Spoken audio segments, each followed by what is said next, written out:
우리가 신고 안내문을 잘 살펴보고 신고한다면은 잘못 신고해서 최소한 세금을 더 낼 일은 없는 거고, 마지막으로 제일 중요한 게 소득률 저조에 대한 안내예요. 소명자료 요청이 올 수도 있는 거고, 심하면 세무조사까지도 연결될 수 있어요. 그래서 이번 영상을 시청해 주시고 나서 신고 안내문을 찬찬히 읽어보신다면 종합소득세 신고 때 분명히 도움 되실 거라 생각해요. 안녕하세요. 세무회계 공백의 대표 세무사 전정치입니다. 오늘은 5월 종합소득세 신고를 대비하기 위해서 신고 안내문에 대해서 좀 이야기 드릴게요. 신고 안내문이 무엇인지부터 좀 설명을 드릴게요.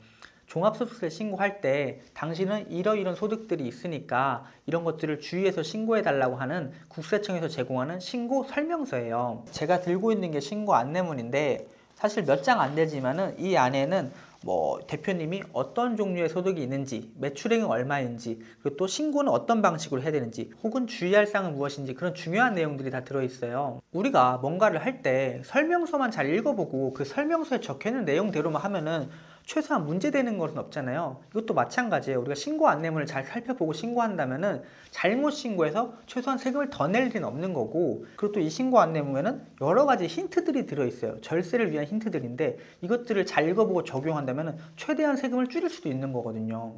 그래서 이번 영상을 시청해 주시고 나서 신고 안내문을 찬찬히 읽어보신다면은 이번 종합소득세 신고 때 분명히 도움 되실 거라 생각해요. 우선은 이 신고 안내문 어디서 어떻게 보는지부터 좀 설명을 드릴게요. 가장 쉬운 방법이 카카오톡이나 문자 메시지로 확인하는 건데요. 가만히 기다리다 보면은 4월 말이나 5월 초쯤에 이런 신고 안내문이 도착했다고 메시지가 뜨거든요. 지금 제 거를 보니까 카톡으로 25년 4월 28일 날 받았었네요. 어쨌든 이런 메시지가 왔을 때 그냥 읽어보면 되는 거고, 일부 고령자나 특정 사업자의 경우에는 우편물로 이렇게 도착하기도 합니다. 그런데 우리가 이거를 또 까먹게 되잖아요. 그리고 또 심지어 왔는데도 카톡이 많이 메시지가 쌓여있다 보면 놓치게 돼요. 그래서 제가 권해드리는 거는 직접 홈택스에서 접속해서 확인하시는 게 더 좋다고 생각을 해요. 먼저 홈택스에 로그인을 해야 되는데, 로그인 할 때 사업자로 로그인을 하면 안 돼요. 개인으로 로그인을 해야 돼요. 잠깐 샛길로 세면은 우리가 내는 종합소득세는 이 사업장에서 내는 게 아니라 사람이 내는 거란 말이에요. 이 전정치라는 개인이 내는 거예요. 그래서 만약에 카페도 운영하고 편의점도 운영한다고 해볼게요. 그럼 카페를 종합소득세 신고하고 편의점 종합소득세 신고하고 이렇게 각각 신고하는 게 아니라 카페, 편의점 다 합쳐서 전정치로 신고를 해야 되는 거예요. 그러니까 사업장으로 로그인하지 말고 개인으로 로그인 하시면은 이걸 확인할 수가 있는 거죠. 네, 다시 돌아와서 그럼 개인으로 이렇게 홈택스를 로그인을 하잖아요. 그러면은 상단에 세금 신고 버튼을 누르고 종합소득세 신고를 누르면은 옆에 신고도움 서비스라는 게 있어요. 아직은 지금 25년도께 서비스가 되고 있지 않은데 4월 말쯤부터는 시작될 것 같아요. 그래서 이렇게 한 다음에 오른쪽 위에 미리 보기를 누르면 이렇게 출력도 가능하게 되는 거죠. 첫 번째 페이지부터 봐볼게요. 가장 처음으로 중요한 정보가 나오는데요. 바로 안내 유형이에요. 좀 난이도 순으로 봐보자면 단순 경비율, 기준 경비율, 간편장부 대상자, 복식부기 대상자 이런 식의 안내가 떠 있는데 단어들부터 벌써 좀 어렵게 느껴지죠.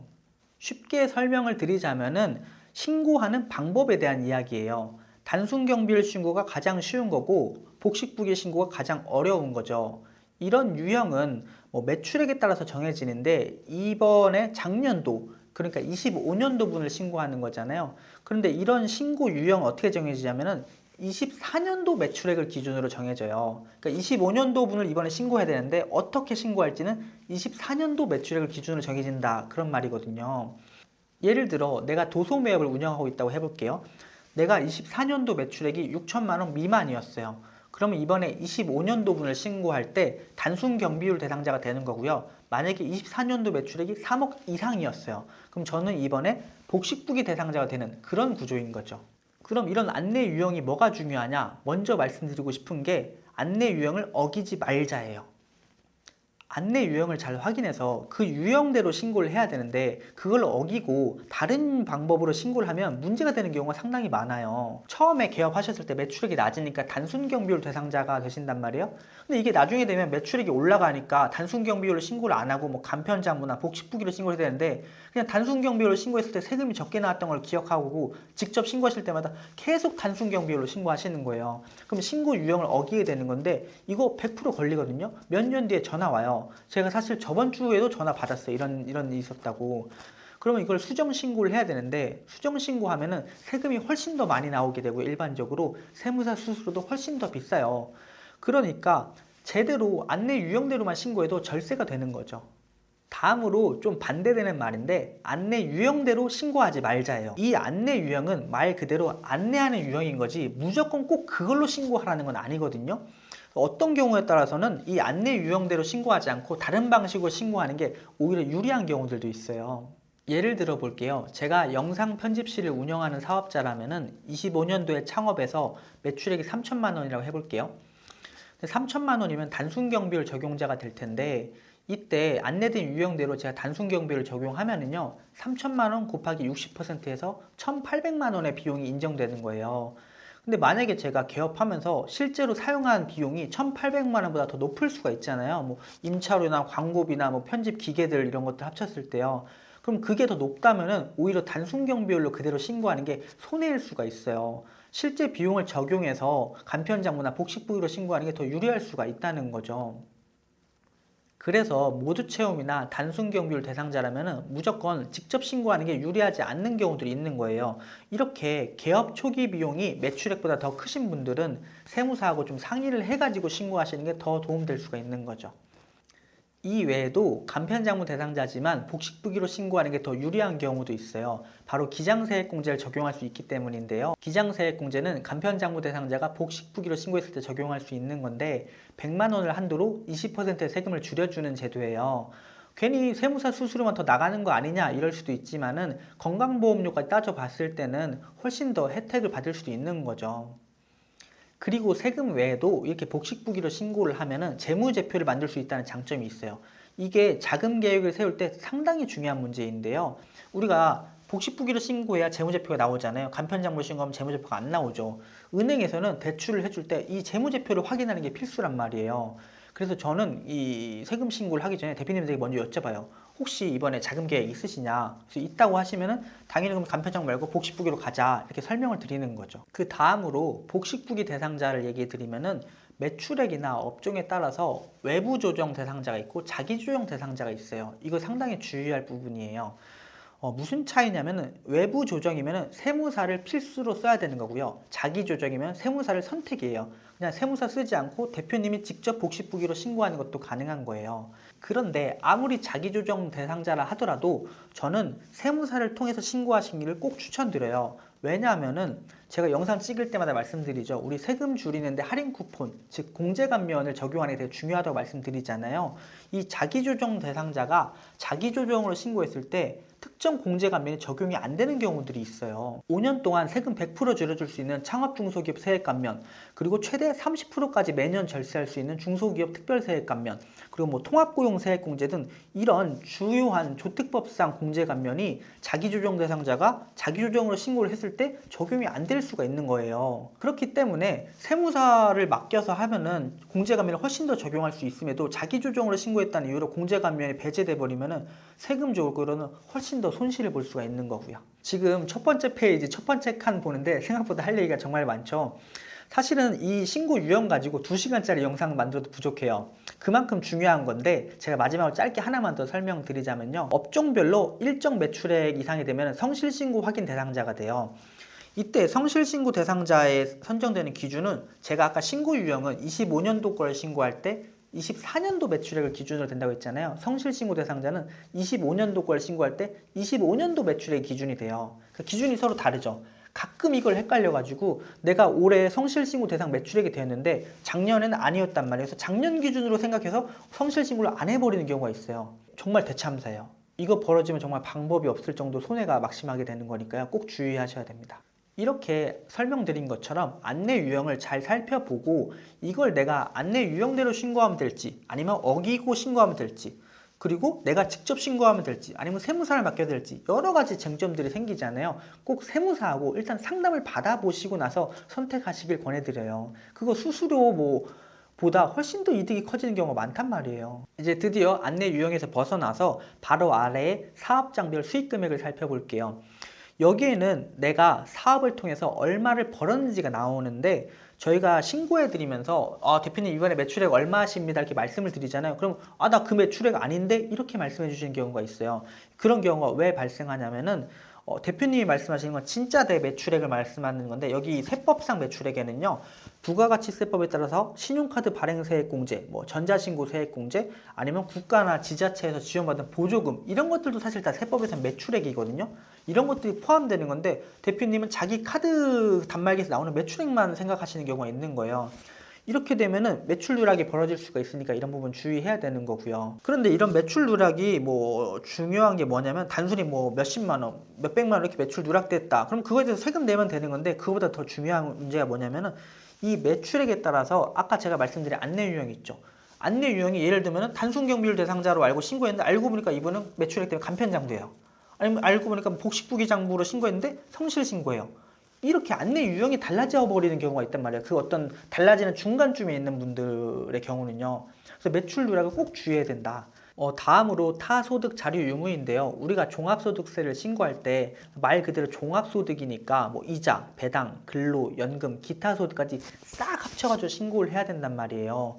그래서 사업소득 외에 내가 타소득이 어떤 종류가 얼마가 있는지도 잘 파악해가지고 신고해야 되는 건데 여기에 그런 부분이 적혀 있는 거죠.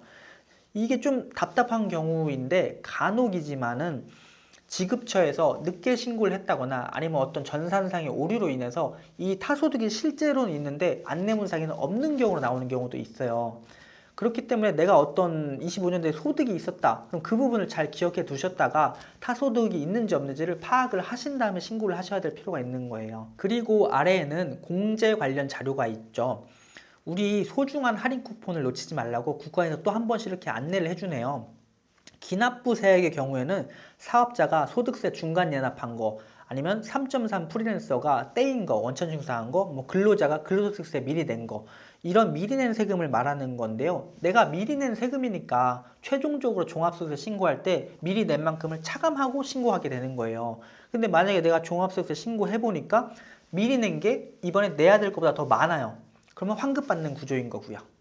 그리고 뭐 소득공제나 세액공제 같은 경우는 뭐 노란우산공제, 뭐 국민연금, 사적연금, 퇴직연금 등이 있는데 이런 거는 종류별로 한도가 달라요. 그래서 그런 부분 잘 주의해서 넣어야 되는 거고요.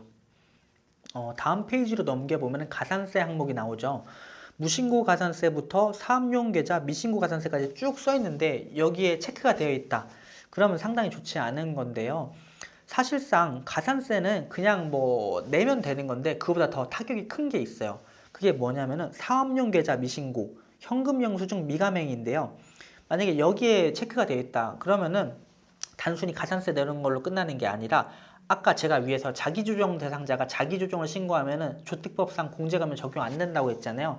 이것도 비슷한 거예요. 만약에 여기 체크되어 있으면 창업감면이나 중특감 적용이 안 돼요. 창업감면 대상자라서 내가 5년간 세금 낼 거 하나도 없다고 생각하고 자금 계획 안 세워놓고 세금 준비 안 하고 다 썼는데 갑자기 1억 세금 때려맞고 이렇게 되는 경우가 있는 거예요. 아니 그것 좀 안 했다고 그렇게 가혹하게 하는 거냐 너무 심하다 할 수도 있는데 이 세법이란 게 그래요. 기본적인 의무를 지키는 사람이 권리를 얻을 수 있는 거니까 이런 가산세 같은 경우는 권리를 지키기 위해서 꼭 잘 살펴봐야 되는 문제가 있는 거죠. 다음으로 세 번째, 네 번째 페이지를 보면은 최근 3년간 종합소득세 신고 상황과 신고 소득률이 나와요. 이런 건 자기 사업장 상황이 어떤지 한번 쑥 훑어보면 좋을 것 같아요. 뭐 사실대로 신고한 거라면 전혀 문제될 게 없는 거죠. 매출액 대비해서 주요 판관 비율 분석도 나오는데 이런 것도 업종 평균하고 내 사업장이 얼마나 차이 나는지를 볼 수 있는데 말 그대로 평균적인 거라서 어떤 참고로 하면 될 것 같아요. 마지막 페이지로 가면은 업종별 유의사항이 나와요. 뭐 여러 가지 주의사항인 건데 대표적으로 현금으로 돈 받았어도 매출에 꼭 포함해서 신고하라, 매출 누락하지 마라 이런 얘기고요. 그리고 비용들, 사업과 관련되지 않은 거는 배제하고 신고해라 뭐 이런 좋은 말들이죠. 이 중에서 특히 신경 써야 되는 거 몇 가지만 좀 말씀을 드려볼게요. 먼저 추계 신고 시 감면 배제인데요. 이거는 첫 번째 안내 유형에서도 말씀드렸지만 안내 유형이 복식부기로 되어 있는데 뭐 추계로 신고해버리면 이게 무신고한 걸로 된단 말이에요. 이럴 때는 뭐 창업감면, 통합고용세액공제, 투자세액공제 같은 공제감면 적용이 안 되죠. 그리고 다음으로 가족 인건비가 너무 많거나 적격 증빙이 받지 않은 비용이 너무 많다. 이런 것들 나오는데 이런 것이 사실과 다르다면 꼭 주의를 해야 되는 부분인 거고요. 마지막으로 제일 중요한 게 소득률 저조에 대한 안내예요. 내가 운영하는 사업장이 업종별로, 뭐 외형별로 아니면 뭐 지역별 평균을 따져봤을 때 너무 평균치하고 달라요. 차이가 있어요. 그러면은 너 왜 이렇게 다른 것과 비교했을 때 순이익을 적게 신고하느냐, 뭔가 좀 더 세금 피하려고 하는 거 아니냐, 이런 식으로 경고 메시지가 뜨는 거거든요. 이게 만약 내가 정말 사실대로 신고한 건데 소득률이 저조라면은 그건 뭐 사실이니까 어쩔 수가 없는 건데, 만약에 그게 아니라면은 이거 조심할 필요가 있는 거예요. 그리고 만약에 내가 사실대로 신고했다 하더라도 이 소득률 저조가 2년 연속으로 뜨잖아요. 그러면은 이게 뭐 소명자료 요청이 올 수도 있는 거고, 심하면 세무조사까지도 연결될 수 있어요. 그래서 내가 정말 떳떳하다고 하더라도 2년째에는 조금 주의할 필요가 있는 거예요. 조금 더 보수적으로 비용을 넣고 보수적으로 매출액 확인하고 이런 필요가 있다는 거죠. 지금까지 종합소득세 안내문을 살펴봤는데요. 생각보다 놓치면 안 될 중요한 부분들이 참 많아요. 대표님들께서 신고 안내문을 한번 살펴보신 다음에 뭐 이런 부분들이 있는데 이것 좀 뭔가 아리송하다 싶으면 꼭 세무사하고 상담을 받아보시길 추천드리겠습니다.